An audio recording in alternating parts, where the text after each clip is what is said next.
दंडवत किया।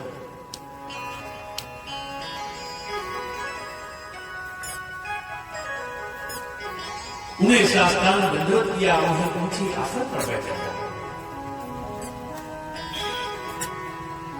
उनके चरणों की पूजन किया और परीक्षित जी ने हाथ जोड़ करके कहा, गुरुदेव समय बहुत कम है, आज के 7वें दिन मेरी मृत्यु हो जाएगी, तक्षक मुझे डसेगा, ब्राह्मण का श्राप है, कौन सा ऐसा उपाय है कि जीवन सार्थक हो जाए। तब सुखदेव जी कहते हैं, ऋषियों परीक्षित हर निगम कल्पतरोर्गलितं फलम् सुख मुखाद संयुतम् पिबत भागवतं रसमालयम् मुहुरहो रसिका भुवि भाविका मुहुरहो रसिका भुवि भाविका।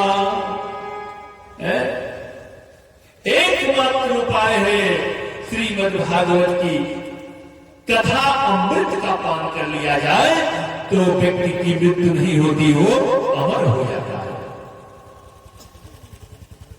अमरता प्राप्त करने वाली ये कथा है। भगवान की जितनी कथाएं हैं अमरता प्राप्त कराने के लिए। अमरता माने ये नहीं है कि आपकी मृत्यु नहीं होगी। अरे इस शरीर से तो आप निकलेंगे, भगवान की कथा से आपको यह ज्ञान करा देती है भगवान की कथा कि आपकी मृत्यु होती ही नहीं है। सच तो यह है कि हमारी आपकी मृत्यु होती ही नहीं है।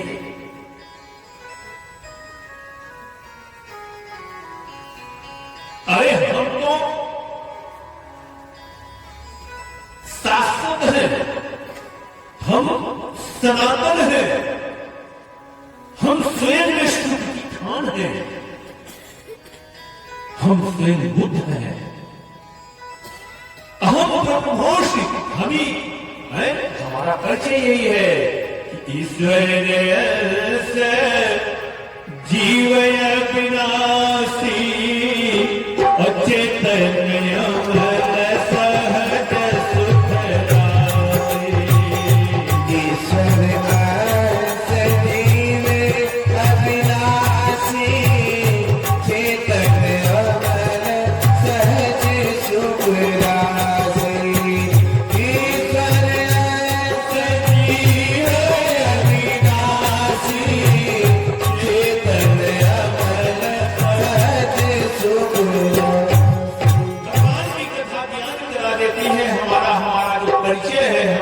स्वरूप है, वो हमको ज्ञान हो जाता है।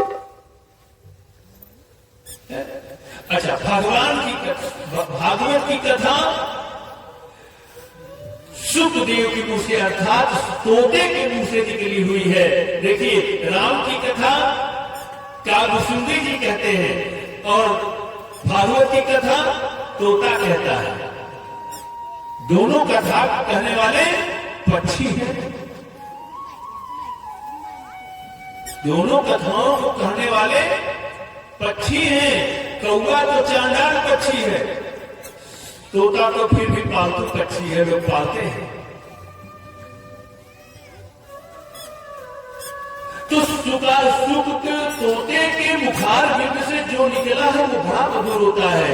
आप देखे होंगे तोता जिस फल में चोंच मार देता है वो फल बड़ा मीठा होता है। कभी आप लोगों ने फल को चखा होगा तो सूखे मुखार बिंद से ये कथा निकली हुई है, ये बड़ी मधुर है।